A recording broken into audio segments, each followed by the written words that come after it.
ल सर्वोत्तम पेन्ट्स लिमिटेडको आइपिओको यो नयाँ विश्लेषणमा स्वागत छ। खास गरी वैदेशिक रोजगारीमा पसिना बगाइरहेका नेपालीहरूका लागि आएको यो शेयरको बारेमा आज हामी कुरा गर्दैछौँ। बजारको यो अवसरलाई एकदमै सरल तरिकाले बुझ्न आउनुहोस् सरासर तथ्याङ्कतिरै लागौं। आजको यो विश्लेषणमा हामी मुख्य गरी 5 वटा कुराहरू समेट्नेछौँ। पहिलो, आइपिओको मुख्य अवसर।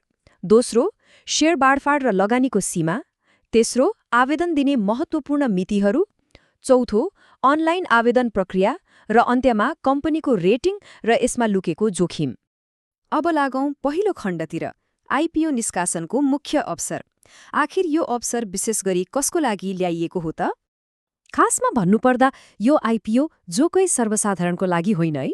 नेपाल सरकारबाट आधिकारिक रूपमा श्रम स्वीकृति लिएर वैदेशिक रोजगारीमा गएका कामदारहरूका लागि मात्र यो विशेष रूपमा छुट्याइएको हो। देश बाहिर हुनेहरूका लागि यो एउटा राम्रो अवसर हुन सक्छ। अब कम्पनीको आकारको कुरा गरौँ। सर्वोत्तम पेन्ट्सको कुल जारी पुँजी 34 करोड रुपैयाँ रहेको छ। यो 34 करोड भनेको त्यही जग हो जसको आधारमा टेकेर कम्पनीले यो शेयर बजारमा ल्याएको छ। जाउँ दोस्रो खण्डमा, शेयर बाँडफाँड र लगानीको सीमा। यसमा लगानीका नियमहरू के छन् त?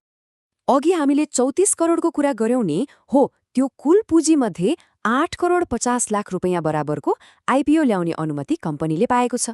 अनि गजबको कुरा के छ भने त्यसको ठ्याक्कै 10% अर्थात् 85,000 किता शेयर चाहिँ वैदेशिक रोजगारमा हुनेहरूको लागि मात्रै भनेर सुरक्षित गरिएको छ। लगानी कति गर्ने त? नियम एकदमै प्रष्ट छ। आवेदन दिँदा कम्तीमा 10 किता त माग्नु नै पर्यो। तर यदि क्षमता र इच्छा छ भने बढीमा 5,000 कितासम्मको लागि मज्जाले दावी गर्न सकिने व्यवस्था छ। अब पालो तेस्रो खण्डको, आवेदन दिने महत्त्वपूर्ण मितिहरू। कुन दिनदेखि कुन दिनसम्म त? समय सीमा एकदमै महत्त्वपूर्ण हुन्छ है। यो आइपिओ आज अर्थात् वैशाख 21 गतेदेखि औपचारिक रूपमा खुलिसकेको छ। यदि सुरुमै धेरै आवेदन पर्यो भने छिटोमा वैशाख 24 गते नै बन्द हुन सक्छ। तर त्यस्तो भएन र शेयर बाँकी नै रह्यो भने चाहिँ ढिलोमा जेठ 4 गतेसम्म आवेदन दिन पाइन्छ। चौथो खण्ड, अनलाइन आवेदन दिने प्रक्रिया। यो शेयर कसरी हात पार्ने त?